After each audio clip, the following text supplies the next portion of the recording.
Too late tier list, not Tuesday. Man, oh man, I know, I said it last time too, you know, end of the set, doing a tier list, blah, blah, blah, all that kind of stuff. It doesn't matter, we have overdress to worry about, and I already talked about this, so it's okay, everything's under control. Let's just get into it. So, we are switching up the tier list game. I am sick and tired of kind of having to go like, oh, this is kind of tier 1, kind of tier 2, blah, blah, blah, you know. I feel like number tiers just feel a little bit too I don't know, not accurate enough. They don't really give you a message. They don't really tell you anything. What I've decided to do is split them into the following categories. We've got the best decks, literally the decks that if you load up ranked, if you load up 0 and you walk into ranked, this is the deck you're going to be expecting to see during this, at least every other game, you know? Highly competitive is going to be stuff that's clearly really good, might not be super popular, but still deserves recognition. You know, stuff like Tsukuyomi that shows up in every single tournament deserves that recognition. You know, stuff like, I don't know, Nouvelle or whatever, okay, maybe not Nouvelle, let's not kid ourselves, but Nouvelle is an engine. It shouldn't really be a separate thing. I gotta rework these things. But anyway, then, you know, high effort, less return, things you're really passionate about, you know, single clans that maybe aren't that great, but if you put in a lot of work with them and you really learn how to use them well, you can actually do pretty good with them, but not as consistently well as with these ones. Struggle Street is, you love this deck, it's not that great, but you love it, so you're gonna do your best. And then Fun and Meme, if there's anything that's just purely fun or meme from these that's kind of demoted into that spot, then it's gonna go down there. So I think most stuff is gonna go into Struggle Street though, if it's, you know, not fun and meme. So yeah, but of course, as always, before we look at my own tier list, let's take a look at what the others say. So if you like your numericals, you're gonna like these ones more because I am going away from that path. So here are the sort of new deck addition rankings. So, you know, Chaos ranks in at tier 1. We got Ramule Reverse at tier 2, pretty high up here with Tetra Drive and Galaxy Blau. So I don't know about Ramule Reverse myself. I have been playing the deck quite a lot. You know, we can peep their deck list real quick and see what the sauce is all about. Okay, they're running Armoroses and stuff. This is actually pretty interesting. Okay, I might have to take some inspiration here, but regardless, interesting. So we got the Tetra Drive, we got the Galaxy Blaus, we got the Dimensional Robos with Dimagnum Focus, and then in tier 2 we got the actual Goyusha Dimensional Robos, pretty interesting here as well. Then, you know, tier 3 got updated Celestials, you know, so that's more of the Zerkiel focus, not the Ramula Reverse. We got the actual, old Blaus without the new engine, you know, without the actual Galaxy engine. We got Zeals, and we got Shamsiel Metatron here as well in tier 4. And then everything else looks like this. We got Revengers, Reiji being seen as tier 1, Chaos seen as tier 1, tier 2, Nouvelle, Eradicators, Lukier still up here, you know, a lot of decks like Schwarzschild is out here, Jewel Knight's Glory, and then the end for some reason in tier 3. So, you know, things here start going down to tier 3. So it's pretty, you know, of course, some people have different opinions on these. You know, I think some decks should be a bit higher, but, you know, that's the thing with numerical tier lists. It's all kind of hard to really tell. Everything has 20 points. So does everything that has 20 points or 21 points just go in tier 3? No, because then some 21s are in tier 2 and 22s over here, tier 2. And then anything that breaks 22 apparently is tier 1, but except for Chaos. So it's a little bit hard to kind of tell. Then we got the Gamebox one, so let's take a look at Gamebox. Gamebox says, Chaos, best deck in the game. Chaos, Amon, Reiji, and Revengers. Looks like that's a pretty, you know, pretty consistent opinion. We got Blaus at the top of tier 2, D-Robos, Tetra Drive. I'm actually, yeah, I actually quite agree with this. This tier 2 is really, really good. So, you know, Blaus, DP, Tetra, Eradicators, and Nouvelle with the end. With Dauntless, seems pretty correct to me. And then we got the tournament decks. So for tournaments, looks like Tsukuyomi finally fell down into tier 2. I think it was tier 1 for the longest time, or maybe not. But, you know, Chaos up here as well. We should expect a lot of Chaos in the Zero Championship Winter. And then, you know, you got Dauntless Nouvelle, Amon Reiji, Seal Dragons up here in tournament decks, you know, stuff like that. That's the kind of special thing that they do for Gamebox. Now let's try and go through my own list. So I've actually look at this. So don't mind the Nebula Lord. I forgot to delete this because we got Chaos in here. But look, I sorted everything by clans and nations. You know, with the overdress hype, everything's going down to nations. So you can kind of tell this entire first line of decks is now going to be not United Sanctuary, but Keter Sanctuary. That's right. So yeah, hopefully I didn't mess up anywhere. But anyway, let's just get into things. So Battle Sisters, they got some recent support, not this set. You know, we already talked about it last video.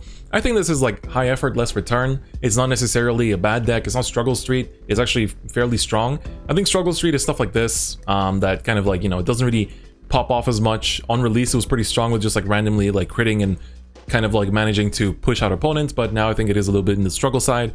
This, I think, is also kind of high effort, less return, but on the lower side.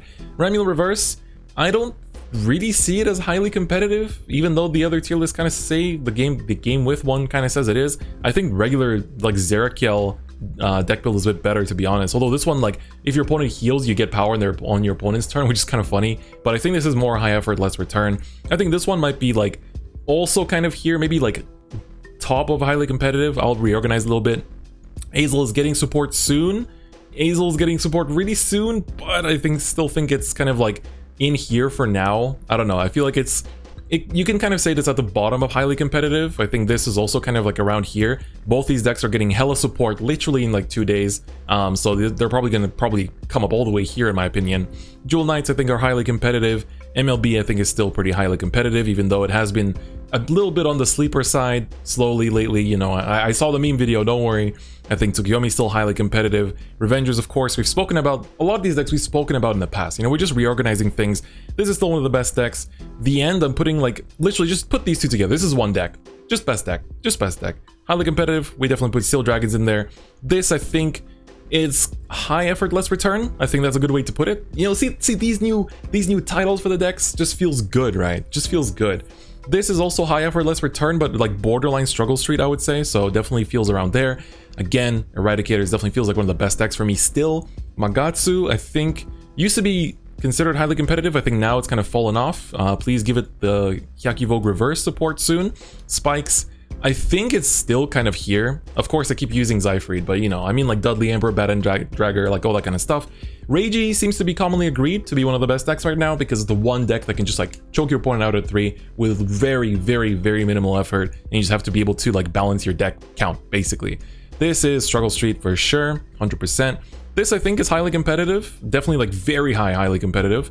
You know, we already spoke about Lugia Reverse. Definitely a very good deck. I think it's still pretty damn good. There's some interesting builds with like Dreamy Fortress and stuff like that one of my Discord members covers, Matt. He actually plays in tournaments quite often, and I think that might be the best Pale Moon list, but it's very expensive, so keep that in mind. Grand Blue, I think, is kind of in Struggle Street, although they can do a lot of attacks. This, I think, is either top of highly competitive or like at the bottom of best decks, but I'm going to put it highly competitive. So this is going to be kind of like the, you know, it's really hard to say because it's definitely a very highly competitive deck. Some people would argue it is one of the best decks, but a lot of people would say like, oh, it has this weakness and therefore not. So I kind of agree with it.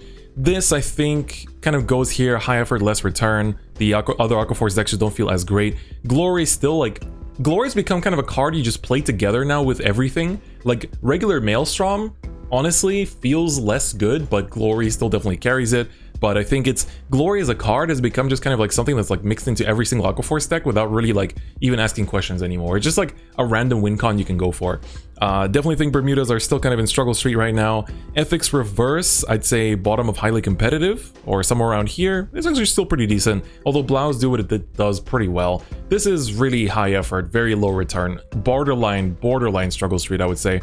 Galaxy Blau, the new Blouse, I think is also like top of highly competitive, if not down here, somewhere like this. This deck just like, this level of searching that you do from the starter is actually nuts. Like the Blau starter just carries you so hard. You can watch, I think I already did a Blau video, but the starter is nuts. The whole deck is really good and cohesive. Like it's just, I guess the only problem is that it's very like Break Ride reliant to properly pop off, but even if you don't Break Ride and just go into Galaxy, like it's still pretty damn good in my opinion. So, you know, I think it's really top of highly competitive. Daikaiser, you know, I'm gonna let my bias shine a little bit here. I think that Daikaiser is, as a card, you know, with Great Daisha combined, you know, we saw the other tier list rating it as tier 2. I definitely think that it's also at the top of highly competitive. It can kind of play like Reiji and just like not giving them 4 damage and not giving them the break ride, and it just doesn't do it as like consistently or as like free, I guess, because for Reiji it's literally built into the deck's mechanics, like into the gimmick of the deck, whereas DP has to work really hard for it and kind of rely on luck too, whereas this is a lot more consistent, which is why it is better in my opinion. Then why did I split up Nouvelle and the end? They're supposed to be a pair. I think this deck is more high effort, less return. You know, it's just kind of like, I literally just covered it. It definitely does feel like that. Chaos, one of the best decks for sure. I still think Revengers are better, to be honest. I think it's just like less hype for Revengers because it's been a while since they got support in Japanese, but like Chaos, in my opinion, is just like, it took all the weaknesses that Link Joker had, that star-vaders had. Everybody kind of like thought that the card got over nerfed and that like star-vaders in general, like Chaos and like Palladium and like that wave of cards got like over nerfed and like Chaos would be bad, but turns out that even with all the nerfs, it's still really annoying to play against and still really powerful. And the fact that even if you like try to, you know, deny them the 4th damage and like they're like, oh, you can't lock me, I can just kind of like put my units down as I want because you can't break ride, they just ride that shit anyway, lock up your stuff, and there you go, no front row for you, and slowly spiral out into defeat. So I think Chaos is really good. I haven't playtested it myself enough, which is part of why I haven't made a video about it yet, so for that reason I think it's kind of over here. And then finally we got 3 more decks. As you can see, everything is by nation, so we just finished up with Stargate, and so this is the newest edition, which is the Neo Nectar Clan event. I think this is like around here, either at the top of high effort less return or like the bottom of highly competitive. I haven't seen it much myself, I haven't played much of it myself, so I really can't tell you accurately. So this is a really early like impression that I think it's around here, maybe here. So I'll just leave it here as like, you know, I'd rather be optimistic than pessimistic. I still think that the Great Nature decks are, I don't know, I personally think they are actually pretty damn good, and I wouldn't be surprised to see if they top.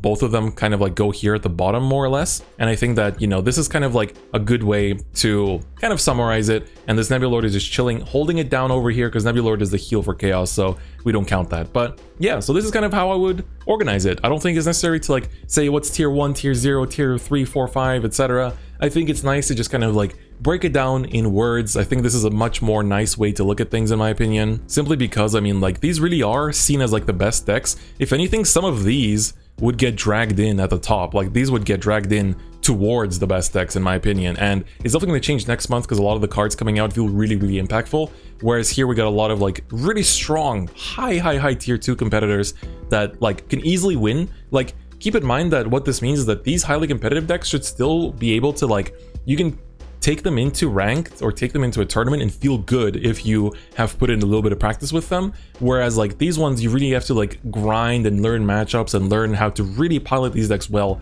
in order to actually like get somewhere with them. I would even say this is Struggle Street.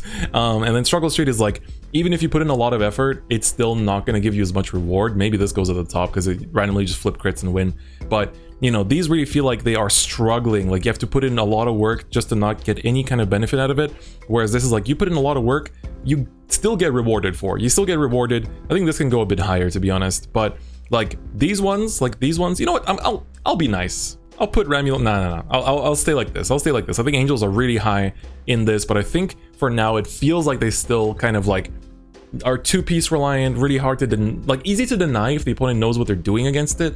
And I think for that reason they kind of go here. So, you know, I think these just require a little bit more effort. That's not to say that they are bad decks. I think these are still like potent decks. Like this game doesn't really have many bad decks. Like you can take virtually anything. You know, I've lost to goddamn like Royal Paladin starter decks. Like you can actually like take virtually anything, and especially if you put in a lot of time and practice into it and you actually like pay attention while playing the game, you will do well. So I honestly think that there are very little bad decks in this game, but this is like, if you need that quick explanation of like, what should I take into a tournament, what should I be climbing with, it's one of these at the top. But then if you're happy playing one of these, then take one of these over here, and then here you're gonna have to put in a little bit of more work. So actually like practice, learn matchups, and learn how to actually play the deck better and optimize it. So yeah, I think that kind of covers it, kind of explains it, and hopefully you guys also follow what I'm trying to put down over here as well. But on that note though, that's gonna be it for me today. Hopefully you guys enjoyed this different kind of tier list. But yeah, let me know what you think. Do you like this new format? Do you prefer the old one? I personally really prefer doing it this way rather than like tier 1, 2, 3, 4. But yeah, let me know your thoughts in the comments, as well as any other points you disagree with or agree with. And of course, this is as always my impression of the meta from my playtesting. There's definitely been less of it this month as well, so don't take my word as golden. This is just my impression and the way I've seen it. We're gonna have the Zero Championship Winter coming up really soon, and that's gonna give us a much clearer picture of what the meta is, rather than just one guy kind of talking about his impressions from playing and talking with people that play the game a lot. But on that note though, that's gonna be it for me today, and I'll see you guys next time. Bye bye.